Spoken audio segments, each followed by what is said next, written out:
예비 숭실고 입학생 여러분 안녕하세요. 반갑습니다. 저는 숭실고등학교에서 교무부장을 맡고 있는 김승현 선생님이라고 합니다. 오늘 여러분들과 우리 학교의 교육과정에 대해서 좀 설명을 드리려고 하는데요. 많이 하는 질문들 위주로 좀 내용을 구성했습니다. 자, 그럼 시작해 보도록 하겠습니다. 첫 번째 드릴 이야기는 예비 숭실고 입학생들에게 적용될 교육과정의 전반적인 특징입니다. 전반적인 특징이다 보니까 이거는 우리 학교에만 적용된다기보다는 여러분들이 고등학교에 입학하면 이제 배워야 될 그 교육과정의 전반적인 특징에 대해서 먼저 설명을 드리고 우리 학교가 가지고 있는 좀 독특함 그리고 우리 학교만의 특징 이런 것들을 좀 설명해 드리는 순서로 진행하겠습니다. 예, 처음 먼저 설명드릴 부분은 여러분들이 기존의 고등학교 교육과정과 가장 다른 특징은 그러니까 금년에 지금 1학년을 다니고 있는 여러분들의 1년 선배부터 적용된 이제 그 고교 학점제라는 점입니다. 여러분들 많이 들어봤을 텐데요. 이전까지는 이제 학점이란 말을 쓰진 않고 그냥 단위라고 말을 썼었는데 여러분들부터는 이제 고교 학점제라는 이름으로 고등학교 교육과정이 그러니까 금년 1학년부터는 고교 학점제라는 이름으로 고등학교 교육과정이 운영되고 있습니다. 고교 학점제는 거기 내용에 나와 있는 것처럼 기초 소양과 기본 학력을 바탕으로 진로 적성에 따라 과목을 선택하고 이수 기준에 도달한 과목에 대해 학점을 취득 누적하여 졸업하는 제도이다 이렇게 되어 있는데요. 여기서 가장 중요한 특징은 진로 적성에 따라 과목을 선택한다는 점입니다. 고등학교 1학년까지는 공통 과목 위주로 그래서 기초 소양과 기본 학력을 바탕으로 그러니까 기초 소양과 기본 학력을 익히기 위해서 그런 것들을 기르기 위한 공통 과목 위주로 구성이 되어 있고요. 여러분들 중학교에서도 아마 모든 배우는 과목이 똑같았을 거예요. 근데 고등학교부터는 진로 적성, 자신의 관심사에 따라서 과목을 선택해서 이제 수강을 하는 그리고 그 과목에 대해서 이수 기준에 도달을 하면 그것이 누적되어서 졸업을 하는 방식. 이것이 바로 고교 학점제라고 생각하시면 되고요. 대학교의 운영 방식과 많이 비슷하다고 생각하시면 될 것 같습니다. 이수 기준이라는 말이 나왔는데요.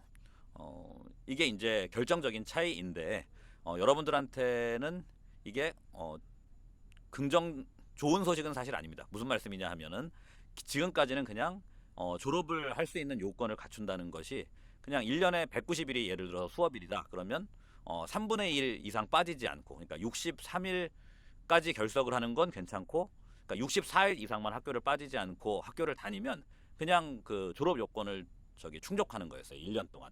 근데 여러분들 그 고교 학점제에서는 그렇지 않고 과목 이수 이 기준이라는 게 존재를 해서 수업에 각 과목 수업에 3분의 2 이상 출석을 해야 되고 그리고 각 과목의 학업 성취율을 40% 이상 도달해서 그 과목에 대한 학점을 취득하고 그것이 누적해서 이제 졸업이 되는 제도인데요.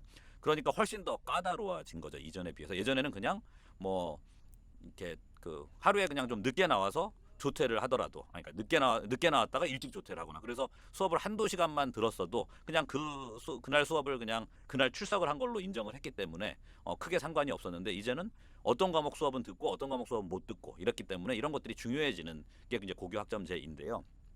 근데 그나마 다행인 건 여러분까지는 안심해도 되는 게 이 과목 이수 기준이 적용되는 건 2025년 신입생부터입니다. 신입생부터.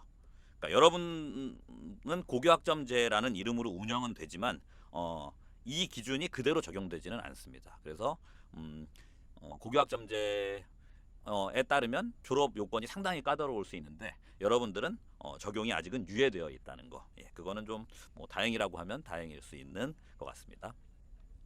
예, 고교학점제의 기본적인 설명을 드렸고요. 그래서 여러분들이 들어오시면 이제 2015 개정교육과정이 적용이 되고 있는 그러니까 2015년부터 시작된 교육과정이라는 뜻입니다. 고등학교 교육과정은 크게 교과와 비교과 즉 창의적 체험 활동으로 구성이 되어 있습니다. 이 크게 이 두 가지 영역이 있다는 것을 먼저 이해하셔야 되고요. 그리고 교과 안에는 보통 교과와 전문 교과가 있는데요.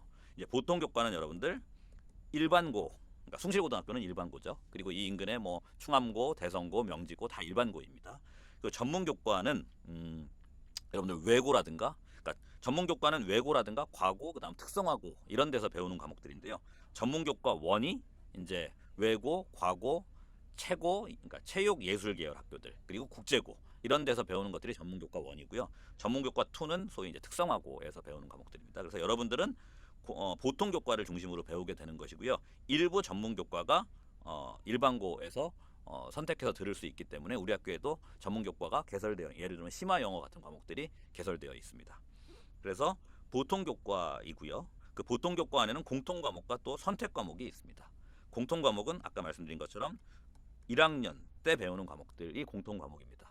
여러분들 중학교 때 모든 학생들이 똑같은 과목을 배웠던 것처럼 고등학교 1학년 때도 여러분들은 고등학교 1학년까지는 모두가 또 아까 기초학력과 기초소양이라고 표현했던 그런 공통 과목을 배우게 됩니다. 그리고 2학년부터 이제 본격적으로 진로와 적성 그리고 개인의 관심사 이런 거에 따라서 과목을 선택하게 되는데 그 선택 과목에는 또 일반 선택과 진로 선택으로 나뉘어져 있습니다. 그리고 창의적 비교과 활동이라고 하는 창의적 체험 활동에는 자율, 동사, 봉화리 여러분들 자동, 봉진 아마 이렇게 들어봤을 거예요. 그래서 고등학교의 교육과정은 크게 이렇게 구성되어 있습니다. 교과와 창의적 체험 활동 그리고 교과 안에서는 보통 교과와 그 다음에 전문 교과 그리고 보통 교과 안에서의 공통 선택 과목 또 선택 과목 안에서 일반 선택과 진로 선택 이렇게 구성되어 있다는 것을 기본적으로 좀 이해해 주시면 됩니다.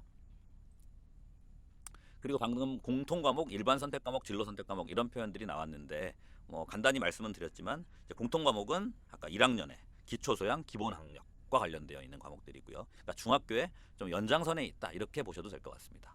그리고 2학년 때부터 주로 이제 선택을 하게 되는 일반 선택과 진로 선택 과목은 교육 과정에서 이렇게 차이를 설명하고 있습니다. 그러니까 일반 선택은 교과별 학문 영역 내에서의 주요 학습 내용 이해 탐구를 위한 과목이다. 그러니까 교과별 학문 영역이다 이런 거고 그 다음 여기서는 심화학습 교과별일 때도 심화라고 하는 표현이 추가가 되고요. 그리고 진로 관련 과목이 있습니다. 그리고 근데 둘의 가장 결정적인 차이는 평가 방식인데요. 요 얘기는 조금 이따 드리도록 하겠습니다. 일반 선택 과목은 상대평가로 하고 진로 선택 과목은 절대평가로 하게 됩니다. 그 얘기는 조금 이따 더 자세히 드리겠습니다. 그래서 구체적으로 이제 교과들을 살펴보시면 이런 교과들이 있습니다. 국어 안에는 공통 과목 국어가 있고 그 다음에 일반 선택에는 화법과작문, 독서, 언어와 매체, 문학 이런 과목들이 있습니다. 그리고 진로 선택에는 실용국어, 심화국어, 고전읽기 이런 과목들이 있고요. 수학, 영어, 한국사, 통합사회 보시면 마찬가지입니다.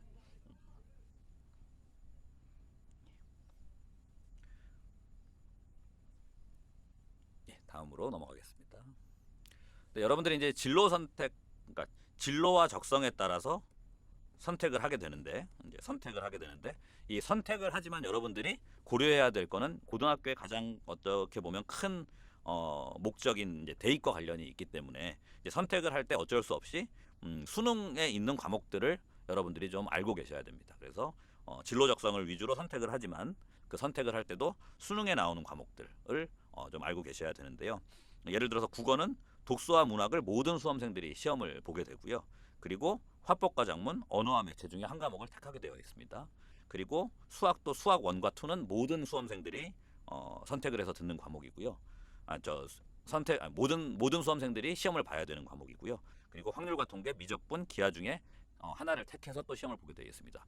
보통 인문계열 학생들은 확률과 통계를 선택하고 그 다음에 자연계열 쪽 진로를 갖고 있는 학생들이 미적분이나 기하 중에 한 과목을 택해서 시험을 보고 있습니다.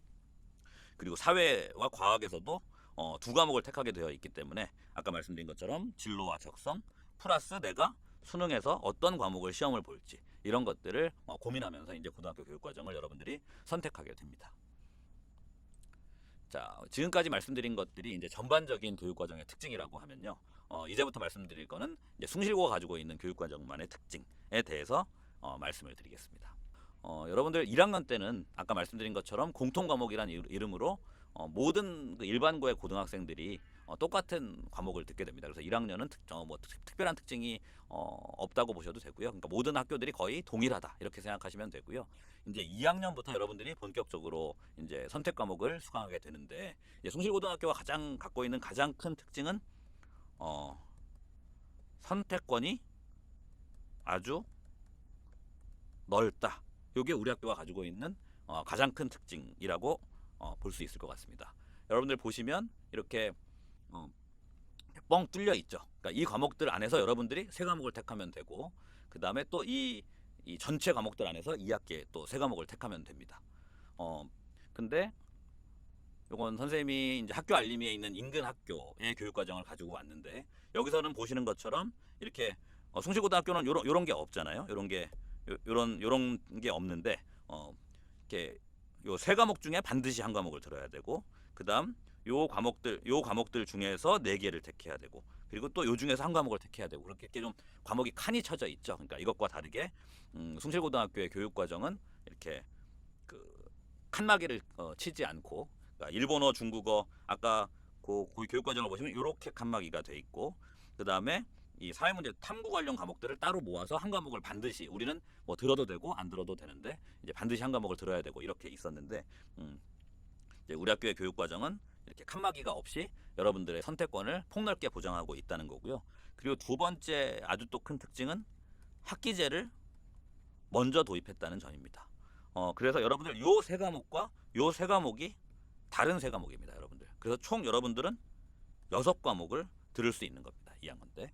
근데 방금 보여드렸던 다른 학교의 교육과정에서는 요게 같은 과목이에요. 같은 과목. 이렇게 한 번 택하면은 1, 2학기에 똑같은 과목을 듣고 똑같은 과목을 듣고 똑같은 과목을 듣게 되는 겁니다. 그렇기 때문에, 근데 고교학점제에서는 여러분들 고교학점제 2025년부터 모든 학교가 무조건 이제 학점제가 적용이 되면서 학기제로 운영을 하게 되어 있거든요, 2학년에서. 근데 숭실고등학교는 학기제를 인근의 충암고등학교도 제가 그런 걸로 알고 있는데, 그러니까 일반 고들 아마 주변에 은평구만이 아니라 전체적으로 한번 물어보시면 대부분이 아직 그냥 한 번 선택해서 1년 동안 듣는 방식으로 운영이 될 텐데, 숭실고등학교는 학기제를 좀 빨리 도입을 해서 고교학점제의 취지, 그러니까 고교학점제의 취지라고 한다면 가장 큰 취지가 이제 여러분들의 어떤 그 선택권을 좀 폭넓게 보장한다는 측면인데요. 그런 것들을 좀 선도적으로 먼저 시도하고 도입하고 있다. 이런 것들이 좀 가장 큰 특징이라고 할 수 있고요. 요 부분에 요렇게 돼 있는 거는 간단히 설명을 드리면, 여러분들이 이제 그 아까 말씀드린 것처럼 여러분 2025년 고교학점제가 본격적으로 이제 전면 도입이 되면 이제 선택 과목도 절대평가 방식으로 되려고, 이제 절대평가 방식으로 바뀌게 됩니다. 근데 여러분들은 아직 상대평가 방식이기 때문에 요렇게 예를 들어서 이제 이렇게 요게 점을 해놓은 이유는, 이제 물리를 1학기에도 듣고 2학기에도 들으면 이제 물리를 1학기에 듣는 사람과 2학기에 듣는 사람이 서로 상대평가에서 이제 예를 들어서 1학기에 듣는 물리는 100명이 듣고 2학기에는 50명이 듣고 이러면 1학기에는 1등급 숫자가 더 많고 뭐 이럴 수도 있고, 그리고 그다음에 2학기에는 적고, 그다음 뭐 잘하는 애들이 1학기에 듣고 2학기에 듣고 이런 거에 따라서 이제 아직 상태평가이기 때문에 그런 것들에 영향을 좀 받을 수 있기 때문에 이제 좀 그런 물리와 사회 과목들은 1학기에 들을 수 있는 과목과 2학기에 들을 수 있는 과목을 이렇게 분리해서 선택 과목을 개설했습니다. 그래서 1학기에는 물리학, 생명과학을 듣고 2학기에는 화학과 지구과학을 들을 수 있도록. 그래서 자기가 만약에 자연계열 쪽 학생인데 과학 네 과목을 좀 다 들어보고 싶다. 이게 학년제로 운영이 될 때는 기존에 불가능했었는데 이제 학기제가 되면서 나는 물리학, 생명과학 1학기 때, 2학기 때는 화학, 지구과학을 좀 다 들을 수 있는 그런 방식이 되는 것이고, 그리고 내가 1학기에 선택을 해야 되나 2학기에 선택을 해야 되나 이런 스트레스, 이제 선택으로 인한 스트레스를 좀 줄일 수 있도록 교육과정 내에서 배려를 한 것입니다.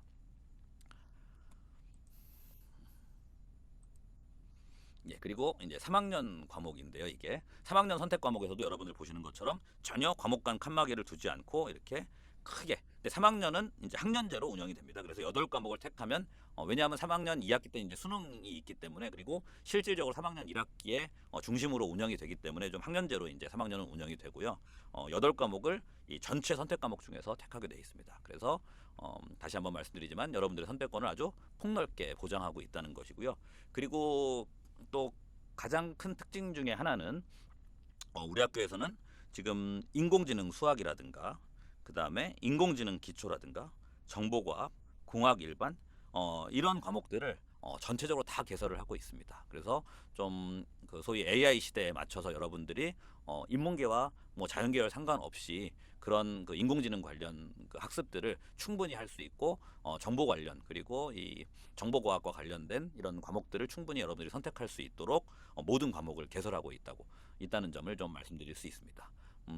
다시 한번 비교를 드려보면 그런 여기 보시면 이제 정보 정도만 개설이 되어 있고, 제가 뭐 모든 학교를 찾아보진 않았지만 뭐 인공지능 수학부터 인공지능 기초, 정보과학 이런 과목들이 전부 개설이 되어 있는 일반고는 흔하지 않은 것으로 알고 있습니다.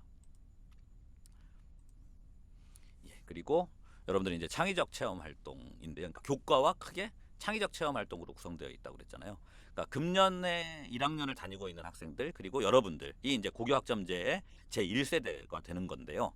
그 고교학점제에서 또 달라진 점 중에 하나는 여러분들 그 선택을 보장하는 측면을 그러니까 선택을 보장하기 위해서 학습 부담을 좀 경감시켜주고 그리고 선택을 폭넓게 할 수 있도록 이제 수업 시간표를 조금 느슨하게 운영할 수 그러니까 느슨하게 좀 운영할 수 있도록 이제 주당 수업 시간이 여러분들 줄어들었습니다. 그래서 여러분들은 지금 이제 2학년, 3학년 학생들 내년에는 3학년 학생들은 주당 수업 시간이 34시간인데 여러분들이 들어와서 이제 1학년이 되고 지금 1학년 학생들이 2학년이 되면 32시간으로 운영이 되고 있습니다. 그렇기 때문에 7교시 기준으로 할 때 지금 우리 학교 고2, 고3 같은 경우는 금년 기준으로 이제 금요일만 그러니까 월, 화, 수, 목은 7교시로 운영이 되고 금요일만 6교시로 운영이 되는데 지금 1학년 같은 경우 현재 1학년 그리고 여러분들이 들어오게 되면 이제 수요일과 금요일 이틀이 6교시로 운영이 되게 됩니다. 그거는 이제 주당 수업 시수가 줄었기 때문에 그렇습니다. 이제 공강 시간이 이제 소위 이제 그 2시간의 여유가 생긴 건데요. 그 2시간을 어떻게 활용하고 있는지에 대해서 우리 학교가 그 부분에 대해서 설명을 드리겠습니다. 첫 번째는 이제 여러분들 한 2시간의 여유가 생겼다고 그랬잖아요. 그래서 2시간 중에 1시간은 우리 학교의 어떻게 보면 가장 큰 특징이라고 할 수 있죠. 아까 교육과정에서 말씀은 드리지 않았는데 우리 학교는 여러분들이 알고 계시겠지만 미션 스쿨입니다. 그래서 참과 사랑에 사는 사명인이라고 하는 우리 학교의 교훈을 갖고 있고요. 그래서 하나님의 진리 그리고 하나님의 사랑, 이웃 사랑 이런 것들을 가르치고 배우면서 이제 그런 인재들을 길러내려고 노력하고 있는 학교입니다. 그렇기 때문에 교육과정 안에 가장 큰 특징 중에 하나가 아까 이제 공통 과목이 설명을 안 드려서 말씀을 안 드렸었는데 공통 과목 안에 저희는 종교학이라고 하는 과목을 배우게 되어 있고요. 그리고 일주일에 1시간씩 이제 예배, 채플 시간이 있습니다. 그래서 그 아까 공강 시간 2시간 중에 1시간은 여러분들이 이제 그 우리 학교의 그 교육 활동의 가장 큰 특징이라고 할 수 있는 예배 시간으로 활용을 하게 되어 있고요. 그리고 또 공강 시간 1시간은 수요일 7교시에 운영을 합니다. 수요일 7교시에 운영을 하는데 여러분 크게 이제 어떻게 운영이 되냐면 이제 다른 학교들 보면 이제 이 공강 시간에 모두 남아서 그냥 일괄적인 교육 프로그램을 하는 경우도 많이 있는 것으로 알고 있습니다. 그렇지만 우리 학교는 이제 학급 단위로 그러니까 세 그룹으로 나누어서 학급 단위로 돌아가면서 네 그룹이네요. 네 그룹으로 나누어서 이제 학급 단위로 돌아가면서 이제 남아서 학급 특색 활동과 학급 특색 활동과 연계되는 활동을 진행합니다. 여러분들 그 아까 창의적 체험 활동에서 자율 동아리, 봉사, 진로 활동 이렇게 말씀을 드렸는데 동아리 활동은 따로 운영이 되고 그리고 이제 봉사 활동은 여러분들 봉사 활동 실적이 이제 여러분들부터는 금년부터 이제 대입에 좀 반영이 되지 않고 있는데 이제 학교에서 전체적으로 진행하는 봉사 활동만 이제 반영이 되고 있어요. 그래서 봉사 활동은 학교 전체적으로 좀 프로그램을 가지고 진행을 하게 되고요. 그리고 이제 여러분들이 대입에서 이제 중요하게 다뤄지는 부분이 자율과 진로 활동인데요. 그 자율과 진로 활동과 관련된 연계 활동을 이제 이 시간에 하게 되는 겁니다. 이런저런 뭐 학교 전체 교육 활동이나 이런 것 때문에 이 시간이 잘 확보가 안 되는데 수요일 7교시 공강 시간을 활용해서 근데 모든 반이 남는 게 아니라 이렇게 네 그룹으로 나누어서 돌아가면서 이제 남아서 그런 그 자율 활동과 연계된 활동, 진로 활동과 연계된 활동 이런 것들을 하게 되는 거고요. 그리고 자기 해당 반이 남지 않을 때는 개인 단위 활동을 하게 됩니다. 그래서 학교에서는 다양한 프로그램을 제공하고 있고 이 다양하게 제공되는 프로그램에 본인이 선택해서 이 시간을 활용해서 참여를 하면 됩니다. 그러니까 사실 여러분들 그러니까 모든 것이 7교시로 끝날 때는 이제 학교가 끝나고 뭐 학원도 가야 되고 여러 가지 일정들이 있기 때문에 프로그램에 참여하기가 쉽지 않았는데 이제 이 7교시 공강 시간을 활용해서 학교의 다양한 프로그램에 참여를 하게 됩니다. 그리고 뭐 우리 반이 남는 때도 아니고 나는 개인 단위 활동도 이번에는 뭐 참여하지 않겠다 그러면은 귀가하셔도 됩니다. 그래서 이렇게 공강 시간을 활용해서 여러분들이 학급 단위로 하는 활동 그리고 개인 단위로 참여하는 활동 그리고 그런 것이 아닐 때는 조금 여러분들이 휴식을 취할 수 있는 시간으로 교육과정에 편성을 해서 그렇게 운영을 하고 있습니다. 예, 이거는 이제 아까 말씀드린 이제 학급 특색 활동 이제 수요일 7교시를 활용해서 이제 학급 특색 활동과 연계된 활동을 했을 때 여러분들이 학생부에 어떻게 기재가 되는지 예시를 보여드린 건데요.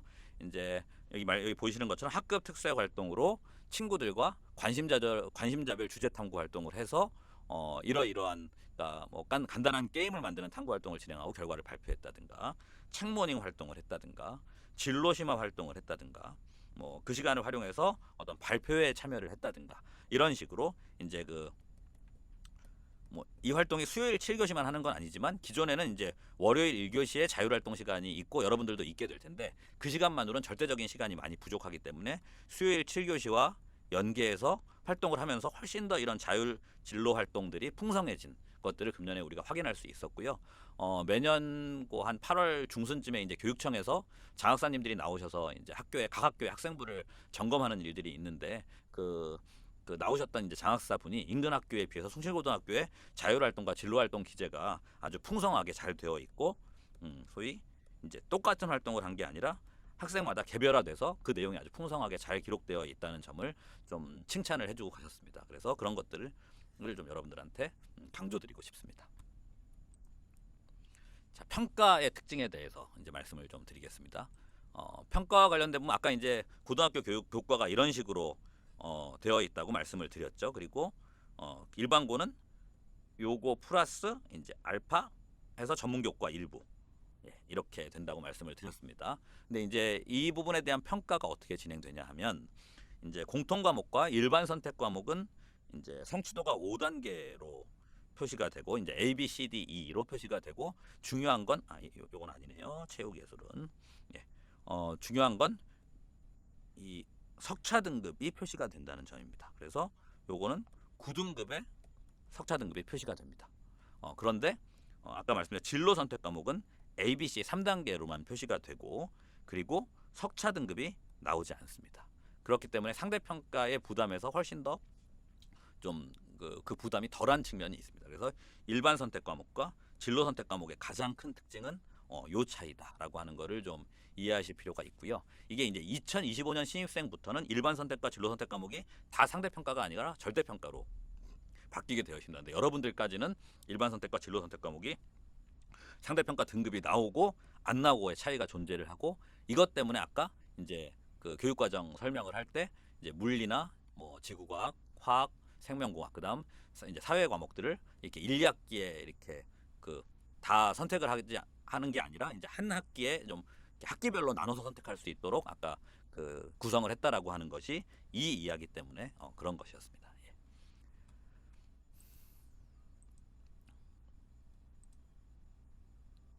그래서 이거는 여러분들 보시면 1학년 1학기에 이제 실제 평가 계획인데요.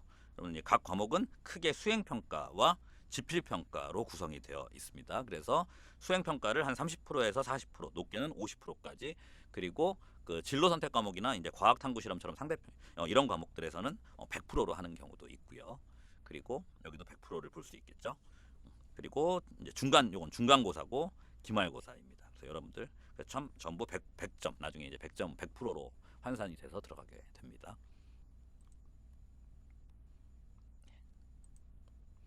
마지막으로 이제 숭실고에 지원한 학생들의 특징, 어떤 성향의 중학생들에게 지원을 추천하는지.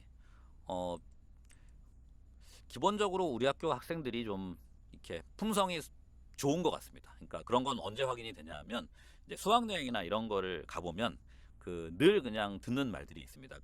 비행기를 탔을 때 승무원 분들이나 그리고 이동하는 버스를 운전해주는 기사님들이나 아니면 거기서 이제 가이드를 현지에서 해주시는 분들이 정말 매년 늘 똑같이 하시는 말씀이 참 숭실고등학교 학생들은 좀 이렇게 착하고 순하다. 학생들이 참 이렇게 좋은 것 같다. 이런 말씀들을 이렇게 매년 듣습니다. 숭실고등학교 온 학생들은 기본적으로 좀 그런 학생들이 오는 것 같다. 그리고 아마 그거는 아까 말씀드린 것처럼 숭실고등학교가 이제 미션 스쿨이고 하나님의 사랑과 이웃 사랑을 강조하고 가르치고 그렇게 배우고 성장하려고 늘 선생님들과 학생들이 노력을 하고 그런 것이 학교의 분위기에 이제 녹아 있다 보니까 그런 이야기를 듣게 되는 거 아닐까 그런 생각을 하게 되고요. 학교 전경입니다. 여기가 여기가 고등학교고요. 여기가 중학교입니다. 그리고 여기가 체육관과 급식실입니다. 그리고 운동장이고요. 여러분들이 와서 이제 여기가 이제 강당인데요. 여기서 여러분들이 이제 일주일에 한 번씩 예배를 보게 됩니다. 이거는 예배를 보는 모습이고요. 그리고 요거는 이제 아마 저 창의과학부장 김현태 선생님이 여러분들한테 또 설명을 해주셨을 텐데 진로심화 스터디라든가 그다음 고교 대학 연계 활동 이런 것들을 상당히 활발하게 진행하고 있습니다. 그리고 그런 걸 위해서 여러분들이 방과 후 아까 수요일 7교시라든가 이런 시간을 활용해서 노력하고 있고요. 이거는 고교 대학 연계 프로그램. 그러니까 이분이 이제 대학교에서 오신 그 강사분 교수님이신데요. 그 프로그램에 참여해서 학생들이 활동하고 있는 모습이고요. 이거는 이제 그 다양한 어떤 교양 강좌라든가 진로 특강 이런 것들이 있는데 그 진로 특강 교양 강좌의 모습입니다. 그리고 마지막으로 이제 여러분들 선배들한테 우리 학교의 어떤 장점을 설명해 후배들한테 얘기해 줬으면 좋겠냐 그랬더니 뭐 여러 가지 이야기가 있었지만 가장 그 중에 강조하고 싶었던 게 이제 우리 학교는 급식이 맛있습니다, 선생님. 이런 것들을 여러분들 선배님들이 해주신 얘기입니다. 아까 그 사진에서 급식지를 보셨을 텐데요. 이건 금년 9월 11일부터 15일 실제 중식 사진입니다. 그래서 그 급식 만족도가 상당히 높다는 것을 마지막으로 강조드리고 싶습니다. 예, 뭐 전반적인 교육 과정의 특징부터 우리 학교의 교육 과정 특징, 평가 그리고 뭐 여러 가지 말씀을 좀 두서없이 정신없이 드렸던 것 같은데요. 혹시 궁금한 점이 있으시면 언제든지 숭실고등학교로 연락하셔서 김승현 선생님입니다. 제 이름은 교무부장을 맡고 있고요.